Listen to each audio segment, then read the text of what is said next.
it? Because one of the things I hear from athletes all the time is I know I have the tools to be successful. I'm just not accessing it. So what gave you that invitation to access it? I think it's here, but I also think it's here. If it's not here, then there's no way it's here. Okay. You know what I'm saying? Yeah. Because if it's not in your heart, then you're not going to get out of bed every single day on those hard days, on those days where you don't want to do it, right? Because we all have that. There's no secret to that. Mm-hmm. If you tell me every day you wake up and you're like, yeah, I feel like $1 million, no, you're going to go through ups, downs, this, that, and the other throughout those days. And some of us have tools, and some of us don't. But on those days, you have to find a way to break through. So for me, that was the biggest possible thing. Finding a way to break through on those days where you don't want to break through. See, that's so critical, though, because so many people see those bad days as a reflection or judgment of themselves versus this is the challenge day. You didn't look for your A+ day, right? Tell me about. I think the reason I wanted to have you on was twofold. One is, we talk a lot about strategy, we talk a lot of swing, we talk about a lot of things in sports, but club fitting is so critical because if you don't do it right, people find themselves in trouble. And a lot of my buddies that I play with are like, they're changing heads and all this, and they're not getting fit. Why is it so important for the best players in the world to be fit properly? Well, it's important for everybody. I mean, and granted, there is and I have to say this out loud because getting fit in today's game, it's expensive. It's a cost, right? It would be considered still, also, although essential, it's still a luxury item. If you're going to go out and buy a brand new set of sticks, and if you take your game seriously, meaning you want to get better and you're going to invest your time in your game, and you're going to go out and buy new golf clubs and get them fit because it's only to your benefit to have tools that are made for you.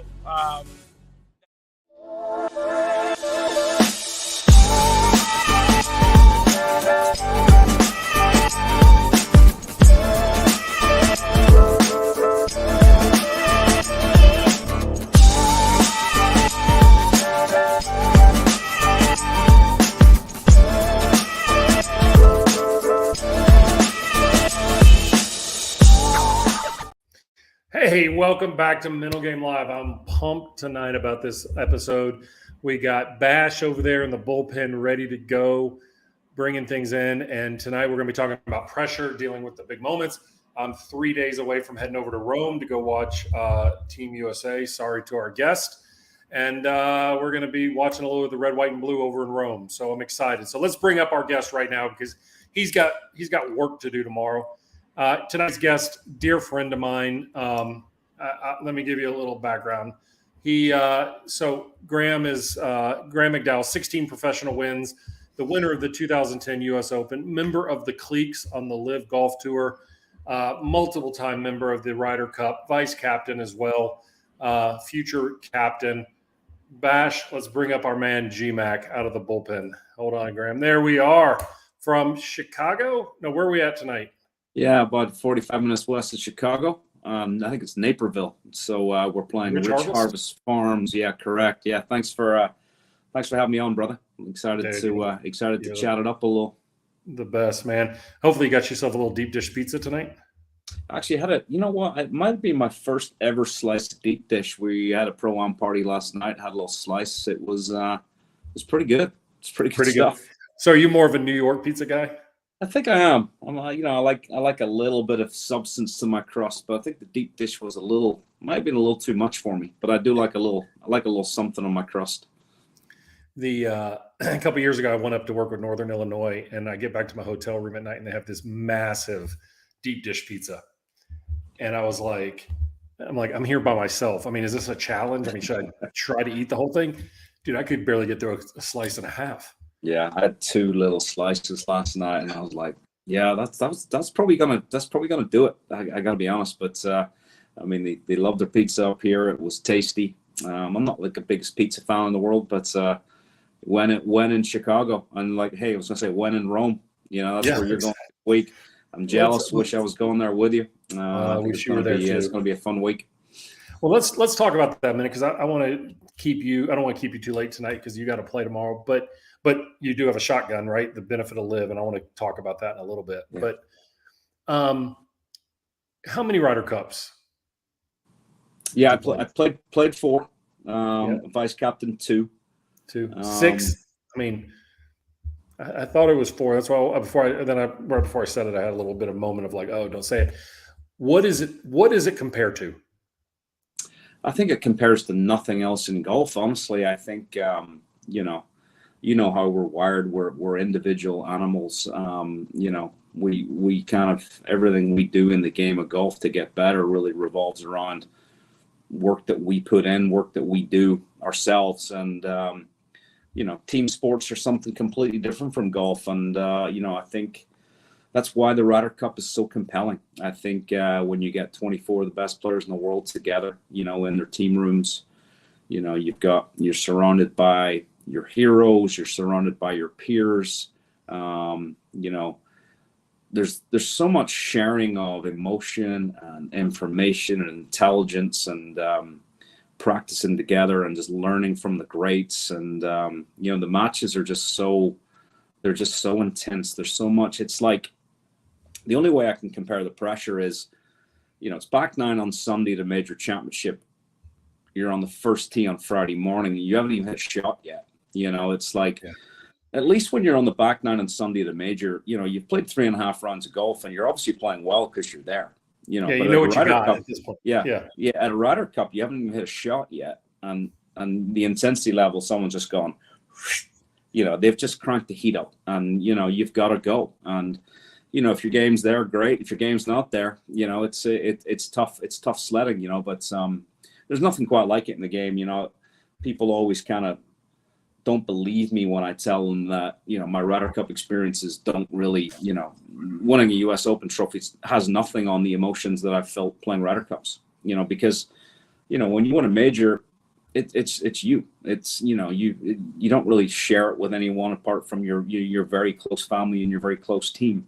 When you're part of a Ryder Cup, you're part of something bigger. You're part of something bigger than you. You're playing for your continent or your country. You're representing, the team and everyone involved. And it's like I say, it's something so much bigger than yourself. And certainly my experiences, in the European team rooms with Poulters and Garcias and all of Thabels and Montgomerys and Faldos and it's cool. Like I say, how do all those personalities come together though? That's what's like. I played on team sports my entire life, but you had time to meld them, like a season. You guys are coming together a couple weeks. You're around each other. You're going to be on the Ryder Cup, but you may not jive with some of these guys week in and week out. But then you get to the Ryder Cup. It's like, is it all for the bond?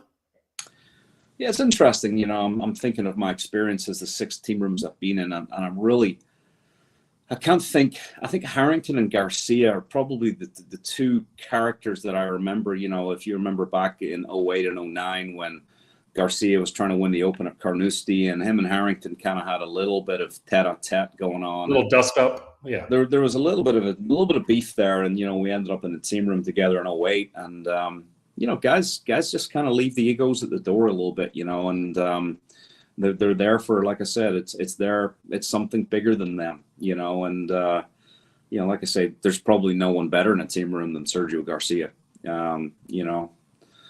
Rory's phenomenal. It's so hard to get the dynamic right, because you've obviously got the world-class major champions in the room, and then you've got rookies in the room, and it's kind of like, how do you bring everyone up to that level and find that kind of status quo where everyone feels like they're part of it, everyone feels like they're contributing, because there's always going to be the superstars. So that's interesting. The European. Let's talk about the Europeans here for a minute, because they are very top heavy, but the young guns that are coming up, Ludvig Aberg, the Hogard young kid. I mean, Bob McIntyre, right? I mean, there's some good players that are coming up. Bob's not a rookie, but he's a rookie on the Ryder Cup. But you've got, obviously Ludvig has impressed Rory in the play at the, where they played, but how do you get these young kids that are, Ludvig Aberg was he was playing college golf in May. That's crazy. It's crazy. And obviously there's been a lot written about the fact that this kid hasn't even played a major championship, but he's going to be thrust into the, probably the most intense environment, I think, in golf, the Ryder Cup. But, I would say that I think that the average college kid today compared to when I was a college player 25 years ago, I think they're much more equipped. I think they have much more exposure to the high level. They have much more exposure to pro golf, and they just seem so much more ready nowadays. I feel like post, the sort of Tiger Woods generation golfer, the kid that's growing up watching Tiger. I feel like we're in a different era in the sport regards the power, the aggression, the low scoring. I feel like the young player's so much more polished nowadays, and I feel like I've lived through that transition, that period where, rookie, like when I turned pro, I felt like I had 5 to 10 years to go to cut my teeth and be ready to win a major championship. That was sort of like the ethos that I felt like was in the sport. We just weren't. I'd barely ever been to a pro golf tournament when I turned pro. I just didn't have the exposure. I didn't have the opportunity. There wasn't as many chances to, get out there and feel it and taste it. And like I say, I feel like we're in a new era of the way guys play the game, how athletic and how powerful they are. This kid Aberg, whatever, he seems to be really, really mega talented. And I'm going to be super curious to see, A, how much Europe play him early in the week. B, you get him out there right away. You get those. I mean, there's different schools of thought, and I feel like the school of thought nowadays is, a lot of captains like to try and get rookies on the golf course as fast as they can, because if you kind of go with a sort of plan A where, you're going to hold some guys back and then things don't go well, then you're going to have to try and ride your best players to get back into it. And all of a sudden you may not have a guy get a game till Saturday afternoon or Sunday. And that's not what you're looking for. That went wrong in 99 at Brookline when, 3 or 4 of the rookies didn't even get a chance to play until the singles. Yeah. And then they got a beating on Sunday. And it's like, it's difficult. So, you're sort of damned if you do, damned if you don't sometimes. But, certainly you need to get these guys out and give them a game. Certainly in the, certain players be suited to foursome, certain players be suited to better ball. I'm really curious, to see who Aberg, who they pair him with. Who he pairs with, right? Yeah. So, I mean, it really comes down to that chemistry, comes down to the golf balls, comes down to the kind of way they gel on the golf course together, how well they know each other, how well they know each other's games. Going to be super curious. I'm disappointed to be sitting on the sidelines watching this one, but were you watching? You watched the whole thing. Yeah, I will. I mean, listen, it's going to be an early start in Florida. It's going to be a 2 a.m., 1:30 a.m. kickoff in Florida. I don't see a scenario where I'm not waking up pretty early to watch some golf. I got to be honest. By the way, a good friend, Dr. Harry Sessi on Instagram said, "Hey, what's up? Hope to chat with you soon." Ninja's the man. He's the man. Don't let his fingers get into anything sore. He's got the magic touch at the minute. I want to know what he's doing to these kids. I know. It's amazing, isn't it? Amazing.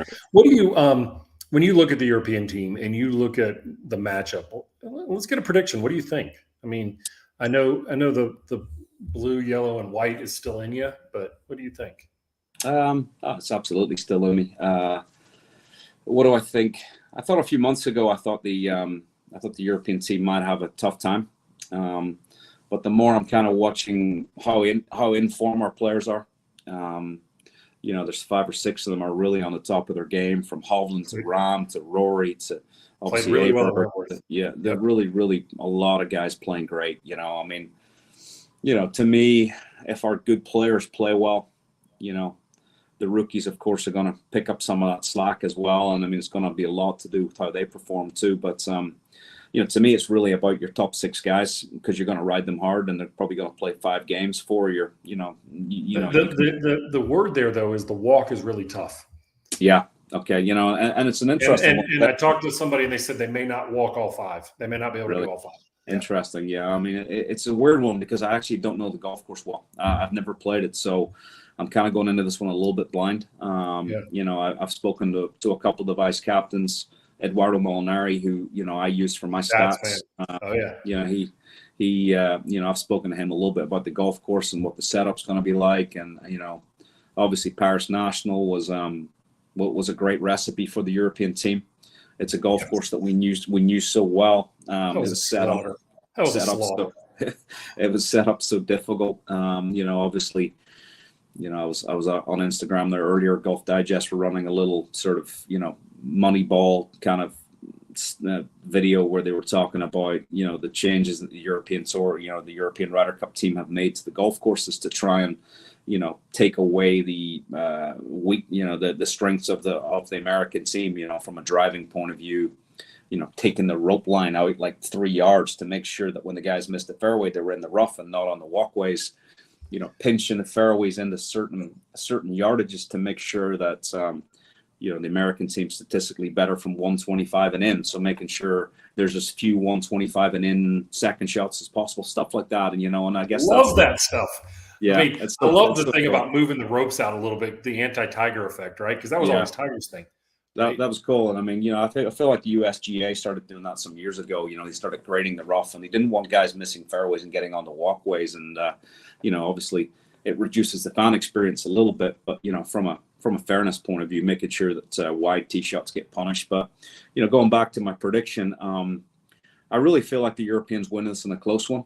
I think it's going to be a 15-13 type win. But I just think golf course, I think strength at the top of, I just think we have some players in form. I think we'll have a great team room, as always.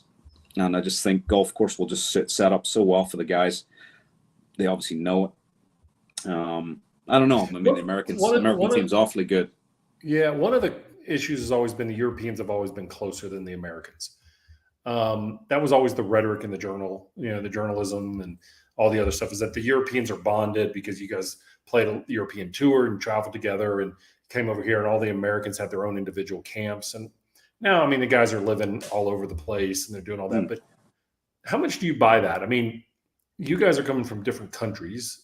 You've got guys that you grew up playing with or you've known. Is it just I'm just going to ask the a-hole question. Is it just the anti-American thing? Is it just the being the villains? I mean, easy to bond against that? I mean, I don't know. I mean, I used to buy into it more. 15 years ago, 20 years ago, I bought into it more before our best players became PGA Tour players mainly. The European Tour used to be a traveling circus culture where we were all together in the middle of Shanghai in a hotel and jumping onto an Emirates plane together to go to Dubai and all stand together and drinking together and eating together. And it used to be a close-knit community, but that's changed a huge amount the last 15 years. Like you said, our best players are spread out all over the place now. So I mean, they're practicing with each other down in South Florida and Nona and stuff like that, right? I mean, you'd argue that Rory McIlroy might be closer to Justin Thomas than he is to Ludwig Aberg. I mean, it's like it's just the culture of there is no European Tour culture anymore. It's the best players playing America, and obviously they bounce back and play the DP World from time to time. But I mean, they're spread all over the place, so I don't buy into that anymore. I don't know. I mean, like you said, I mean, the European team. You've got 5, 6, 7 different countries represented, and culturally, you've got different guys in the room. But I bet y'all's dining is better than the Americans. Our wine list is typically better. I always make the joke at corporate events, and people always laugh. But in our Ryder Cup, the Ryder Cup team rooms, the U.S. team always have a couple of ping pong tables, and we just have a bar. And that was true for several years, and then we started getting a ping pong table too. But I gotta tell you a funny story about that though. Okay. Then I've got a couple questions to ask, and you bail when you're ready. You just tell me, okay? No, you're good. I'm actually waiting up. The wife, Wills and Kristen are flying into O'Hare, so they're landing here about half an hour. So I'm not in a crazy rush. Okay, good. We'll tell them I said hello. First time I ever meet you, I come over to Atlanta Athletic Club, PGA Championship. Knock on the door, Poulter answers the door. You're doing something else. And he's in his boxers and a t-shirt, and he's just ripping apart some contractor on the phone. And I'm like, okay, this makes sense. Anyway, and ended up finding him to be a lovely guy. And so we go to the course, we come back, and you're like, hey, would you like something to drink? I'm like, well, I'm with the European Ryder Cuppers, you and Ross Fisher and them. I'm like, sure. And you guys all drink water. And I was like, okay, I'll drink the beer. Was I drinking water? You were drinking water. You were trying, you were being smart at that time. I was like, anyway, I just thought it was funny because I was like, I've seen all these commercials. Were you not working that week? Because I do remember that being one of my very, very low mental kind of weeks. I I remember Kenny and I having a pretty good fight after the second round there. I hated that golf course with a passion. I didn't play well. I missed the cut. Him and I had a decent. I could probably count the blow-ups that we've had in one hand over the last 17 years. But I remember at Atlanta Athletic Club on a Friday night, him and I having a pretty good blow-up. So you had a blow-up. That was the first time I'd ever met you in person. So I was there just watching and kind of observing and getting started. Well, you had a blow-up leaving. Obviously, something was awry if I'd said to you, I need some help. So things were awry, obviously, at that point. And well, I mean, listen, you're a stud mental guy, and you are, but you had a blow up that day with your coach walking off the practice range too. So really, there you go. Oh yeah. So it was all going on. It was all going. It was all right. It's all good. How do you handle like the first tee jitters at the Ryder Cup? I mean, do you just embrace it? I mean, what do you do? I'd love to teach. I mean, I'm sitting here, it's like, this is what you do. I mean, I remember what I was when I was pitching, but I mean, you're hitting a golf shot and you got to be flooded with adrenaline. Yeah. Like I said, back nine Sunday, nerves on the first tee. I mean, that's really what it feels like. I remember hitting the first shot in Medina in 2012. And I mean, it's 7 a.m. And I mean, these crowds were so loud. The first tee at Medina was so loud. And I mean, I was pretty nervous. And I remember them announcing my name on the tee. And this went from the loudest I'd ever heard on the first tee to just absolute silence. And I'm over the ball and I'm thinking to myself, this is the weirdest thing I've ever. I mean, I could barely focus on the shot. I think I had it pulled it in the left rough, but I just remember thinking it was the most odd kind of feeling because the noise, it just and obviously golf, it's like a silence, it's crazy. And but when it comes to handling that type of stuff, I really believe and I'm sure you teach this, but I mean, the brain is a muscle that needs to be trained, and I really feel like I was always fortunate that I managed to deal with pressure pretty well. The dozen times or so where I really felt like I was under, a lot of intensity in the golf course, I was able to lean on the things I'd learned about myself. And I think that's the big key. I think you have to figure out who you are in those moments because, guys have tendencies. Guys get faster. Guys get slower. Guys, one of the things I always remember about, intense pressure, the first few times it ever happened to me was freaking out because my brain was moving so fast that I didn't have time for my normal swing thoughts. And I was swinging the club with less mechanical thoughts in my mind than I normally do. You always normally have a couple of little cues, a takeaway cue and maybe like a sort of downswing cue. And I remember thinking, I'm so nervous here. There's no way I can play golf without my normal cues because my brain was moving so fast. I couldn't control it and I couldn't think the way I normally did. But the ball would still kind of go where I was looking. And then I realized that, you have to rely on your instincts at that point because you are processing things differently. You've got so many more juices flowing than normal, and your brain's not functioning at the same speed in the same way. So you really have to, that cliche, trust your practice. You really have to lean on your abilities and lean on your practice and really just trust your body to be able to know what it's doing. Wow.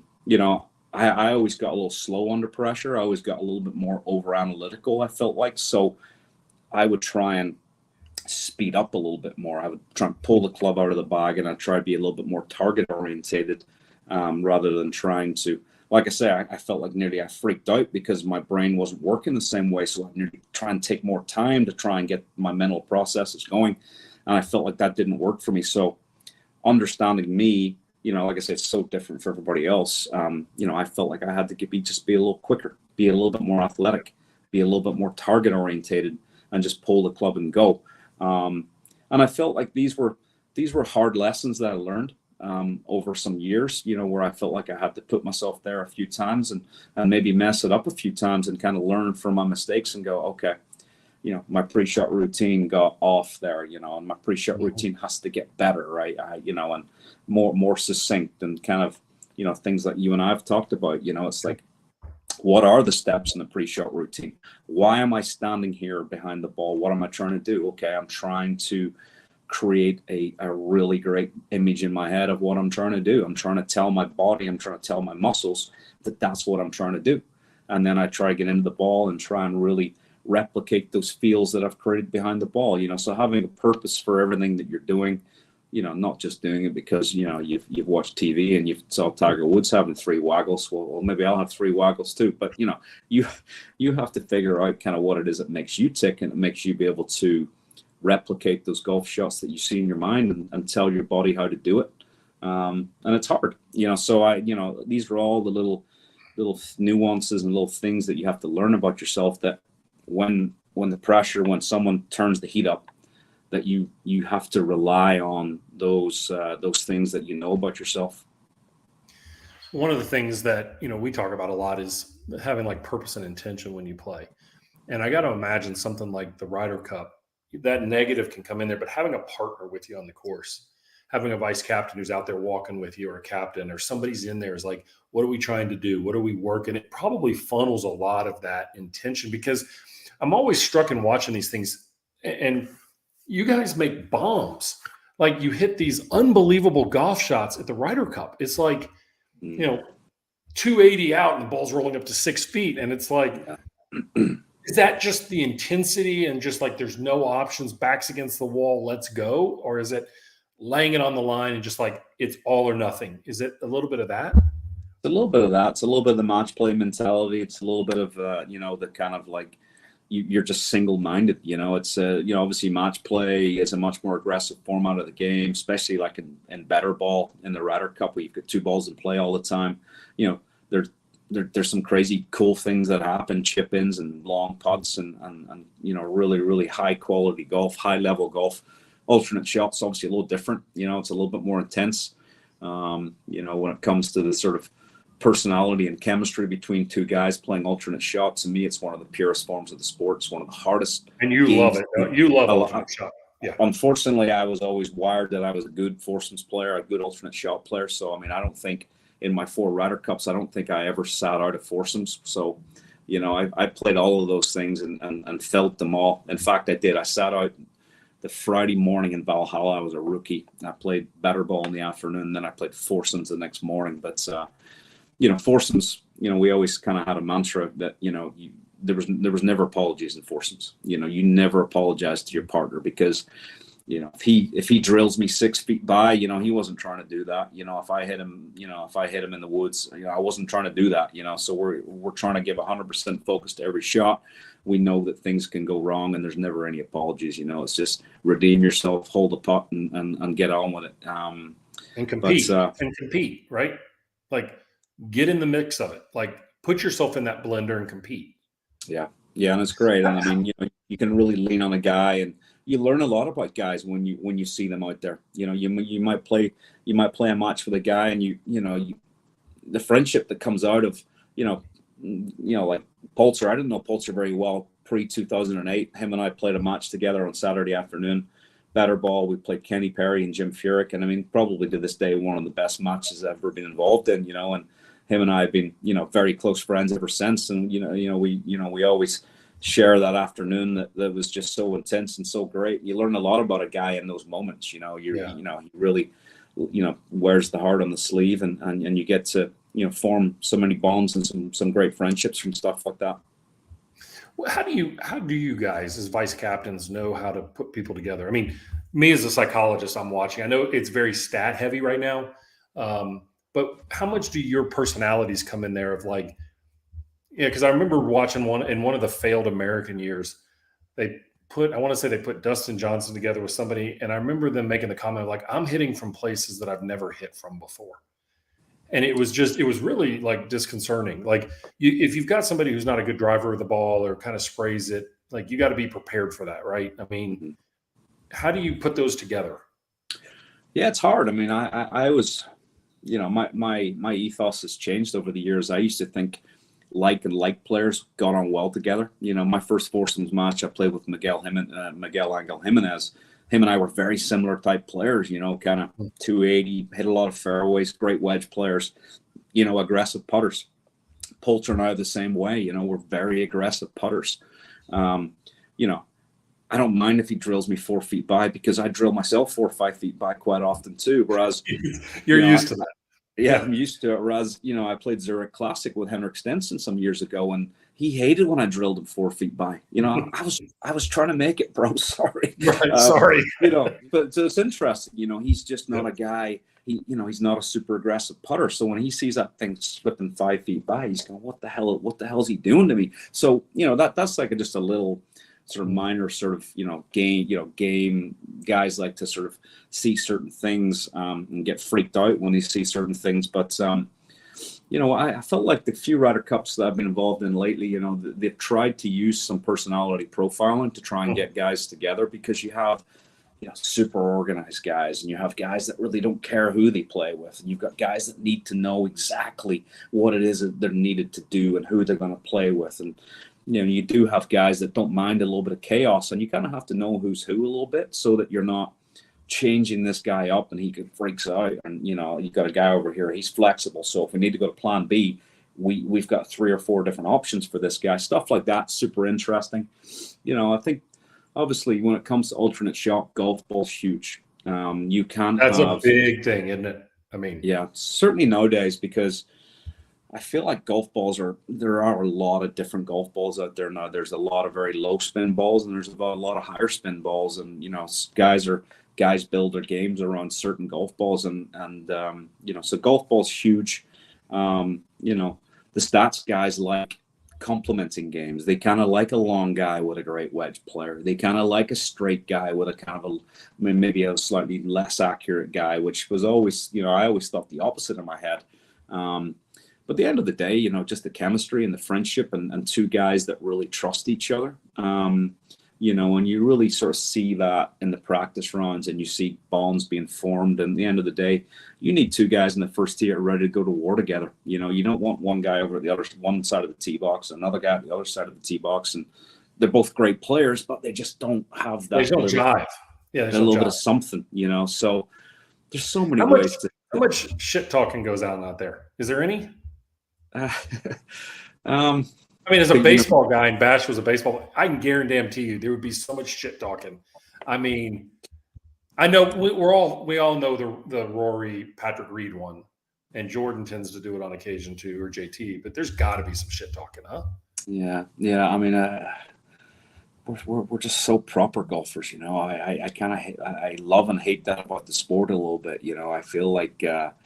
I like it when it gets noisy and rowdy a little bit, and you get that little bit of, I remember Anthony Kim and Poulter shoulder barging each other in Valhalla, and we were, that little bit of something, a little bit of beef and needle just brings some color to it all. It's great for the fan, but we're just so proper in this sport, it's at the end of the day, the golf course is the main competitor, and it's. And then y'all are all going to party at night together, right? Yeah, that is one of the common threads in all the Ryder Cups I've been part of. Sunday night, Sunday night's a fun night. Sunday night's a fun night. I mean, there's been a few. Is the charter delayed on purpose, or is it? Because I got to imagine there's some hung people getting on that airplane. Yeah, and not just I remember. Players. I got onto the charter in 2008 in Valhalla, and I hadn't slept very much at all. Obviously 10. I'm trying to think Medina. I don't even remember the charter in Medina, honestly. So that must have been a good one. But it's fun. It's certainly the European scene. There's been a couple of sour Sunday evenings that I've been part of. Mostly.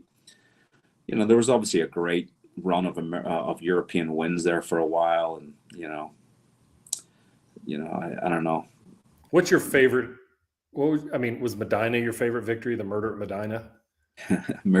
Miracle at Medina. I call it the murder. I mean, that was you could see the collapse happening, right?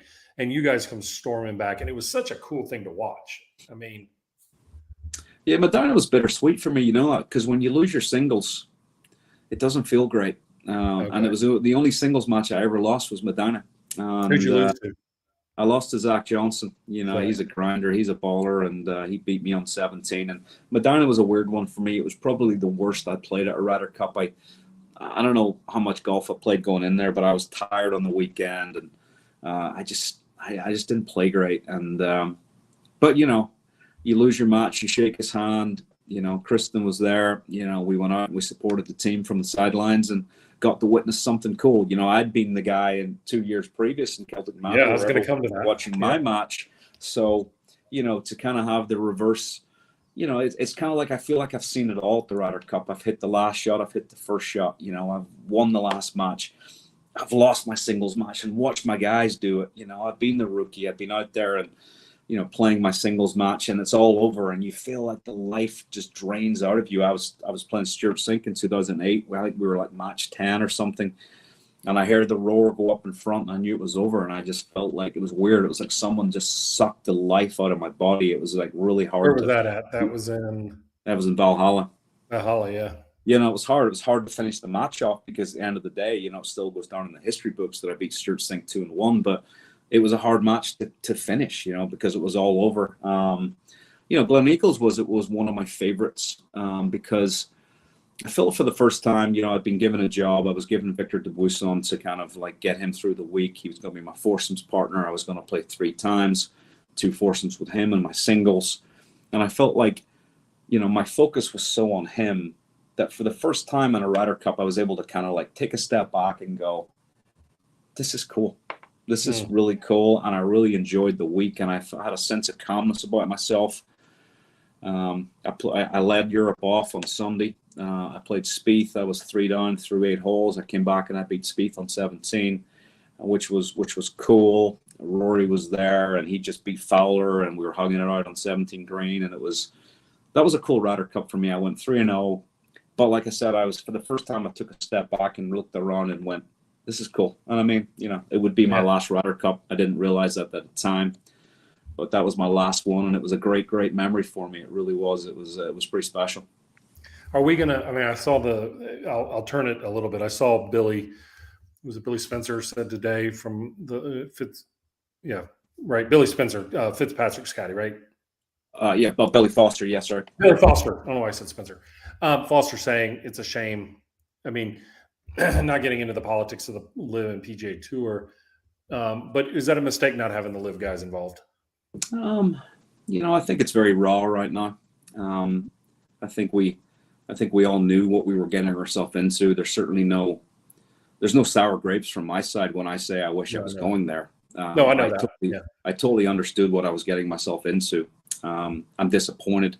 I'm sad that I'm not there. But I think we're all going to need some time to heal. I feel like if we're all going to play alongside each other, if LIV are going to do what they do, the PGA Tour do what they do, the DP World do what they do, and we all agree to respect each other and get along, then there will be a healing process, and perhaps, guys like myself and Poltz and Garcia and Stenson, Westwood, Casey, guys that love the Ryder Cup deeply.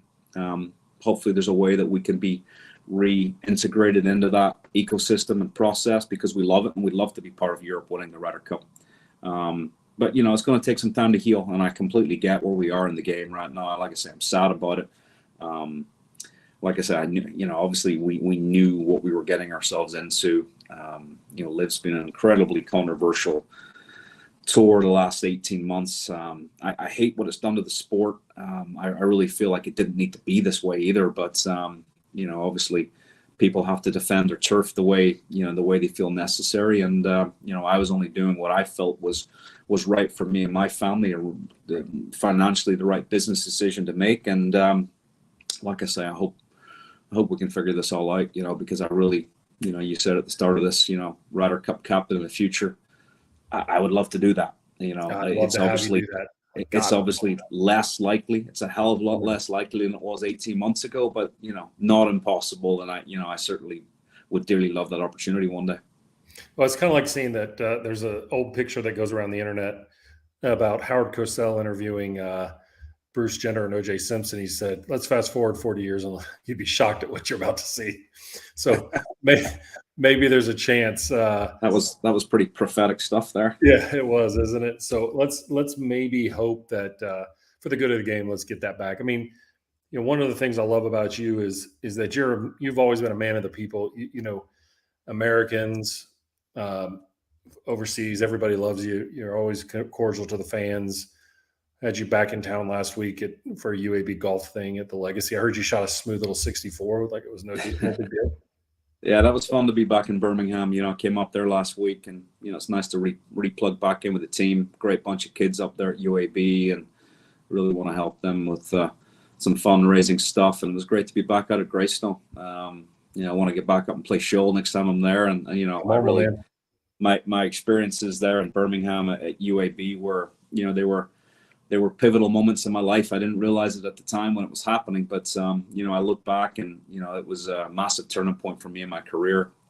Definitely got me ready to come out here, and I've had a 21-year career up until now, and I'm certainly still enjoying what I'm doing, and it's I've been very fortunate.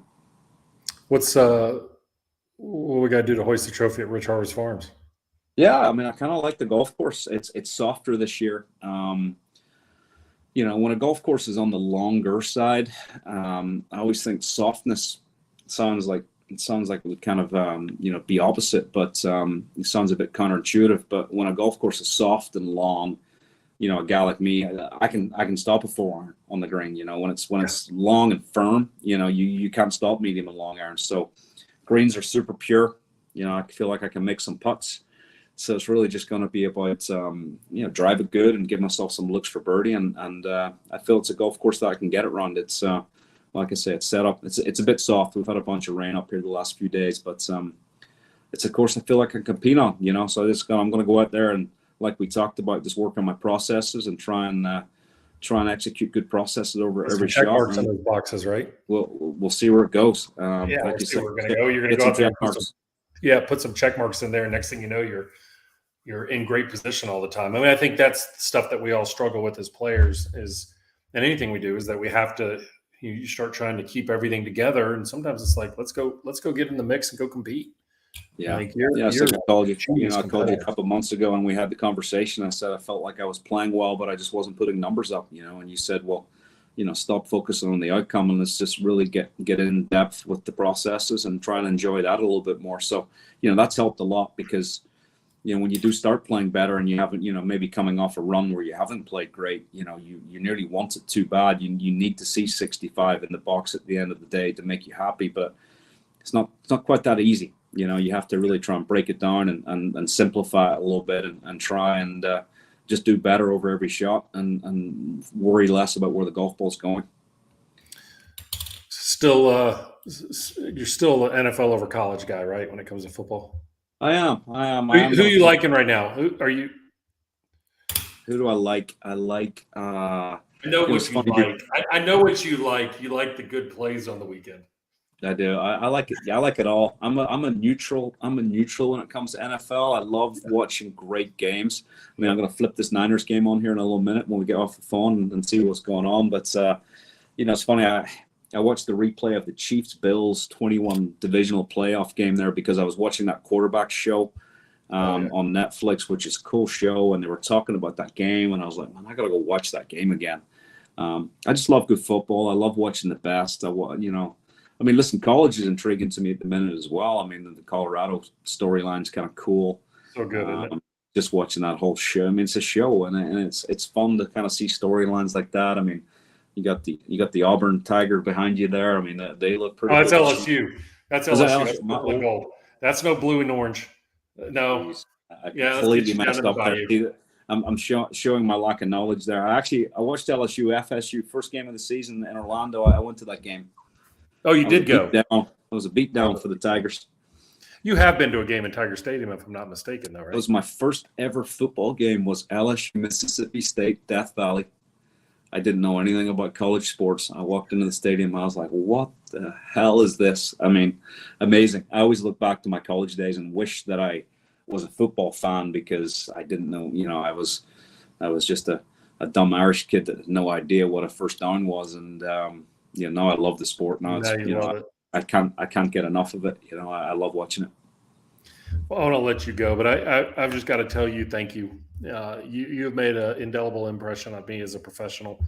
You and I have been together a long time. We chat on occasion. We get together on occasion. We have some great dinners, great conversations. You've been a tremendous client, mentor, friend, colleague. I love your family. Please give them a hug and the kids a hug. Absolutely, I will, buddy. Your wife is a freaking rock star. Yeah, now same to you, buddy. You've always helped me and the family out immensely, and you're always there. At the end of the phone when I need you. So I appreciate your mentorship and all your help. And it's good to see you up there at Greystone last week. And now listen, I want to get back up to Birmingham and hang out. Let's chat. Let's chat some more in the next few weeks. I'll give you a shout tomorrow. I'll give you a shout tomorrow after you're around. And next time you come, you're going to stay here, and we're going to go play some good golf. Love it. Awesome. Love you, brother. Thank you so much. Keep up the good work, buddy. You too, man. Take care. That's Graeme McDowell, guys. Ryder Cup champion, multiple-time U.S. Open champion, 2010. When we come back, I'm going to answer some of your questions, and we're going to get after it.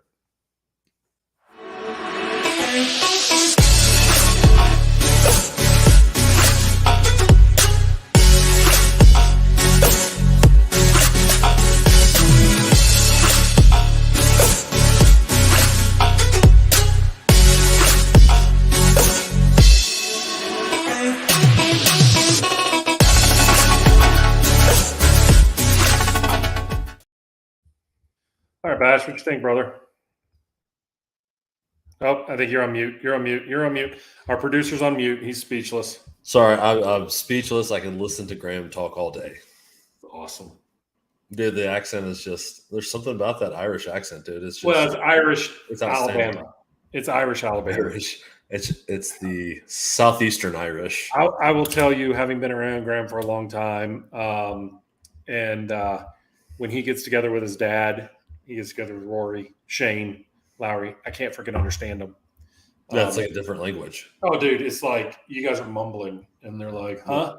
And I'm like, I can't understand y'all. But, there's so much to learn. One of the things that Graeme said years ago that I thought was brilliant was we were talking about college golf, and he said, a lot of these college kids come out because they're really, really good at what they do, but they haven't won. He said, I won 5 times, I think my senior year 6 times. He said, winning is a skill. You got to learn how to win. You got to learn how to win with 50 and 60% of your stuff. You've got to do the things that matter. And we don't teach winning enough because we live our world on talent and potential, and we don't teach winning enough. GMAC's a winner, and he's so respected by everybody across the world in the game, players, everybody. Everybody loves Graeme.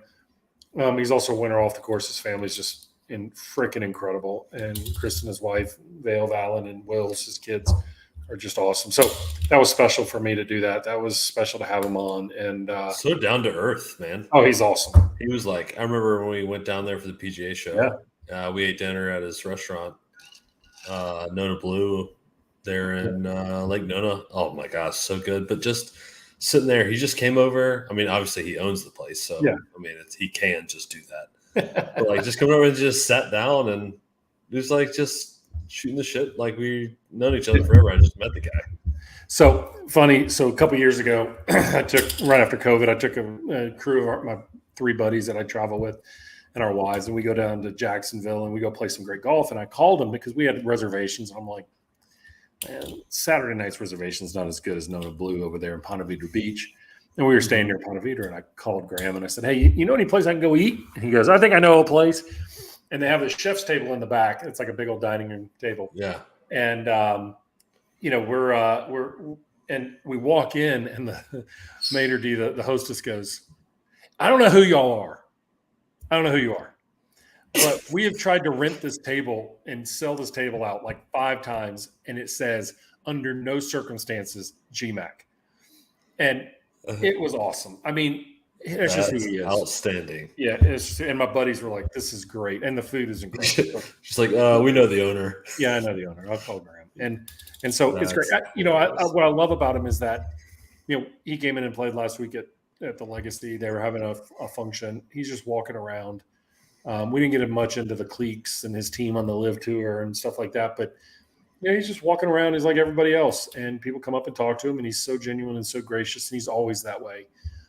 He did a coolest thing on my birthday a couple of years ago. There was a conference in town in Orlando, and it was Gary Vaynerchuk, Robert Herjavec, and Tony Robbins. And he called me and said, I remember that. Would you like to go? And I'm like, yeah, man, I'll go. And he goes, I got you a seat. And so we spent my birthday, and then we had dinner that night with Robert Herjavec and his wife, and just it was just a tremendous honor to be there with him. That's how he is. Love the guy to death. And hopefully he goes out there and kicks some ass this week. And we got to get him back in the Ryder Cup. So back captain. He's going to be a brilliant captain. We're going to manifest that. It's not if. Other than that, I'm about good. I'm about to head to Rome, my friend. Oh, before we do that, I think we got some. All right. New books coming right there. Kick Anxiety's Ass on Instagram. It's coming. We don't really have a date yet because this is the final copy. I've got to review one more time. But I think it's pretty good. What do you think? I like the cover more than the contents. Of course you do. But the content's pretty good too, isn't it? Yeah, the content's really good. I just hate typesetting it. It's awful, isn't it? Are you not wanting to see it anymore? No, it's just to have to see a section break one more time, then I'm going to vomit. So if I want to move a whole section around, is that going to bother you? Yeah, then I quit. I'm not going to do that. Looks great. The content's great. You're going to hear some more about this. This is a very important book in today's world right now. We got to learn to kick anxiety's ass. I suffer from anxiety, panic attacks. Sometimes it's bad. Sometimes it's tough. But these are some skills that I have. I'm not saying I've beaten it. It's just some things that I do to help manage it. And so I really believe in this book. I think it can really help a lot of people. It's not hogwash. It's real stuff that really works. And it's things that you can apply and kids can apply.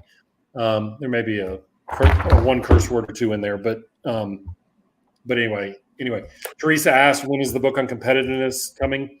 I'm actually in the process of writing it right now. And I'm got this idea about a dynasty mindset that I've been doing usually when I write, I kind of do some presentations on them.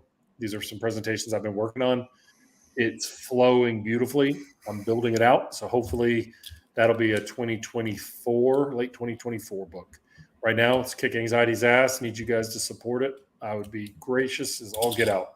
If we get this out there to kids and everybody learn how to kick anxiety's ass. Other than that, I will see you guys after Rome. I'll have some USA. Go USA. Thank you guys. See you soon.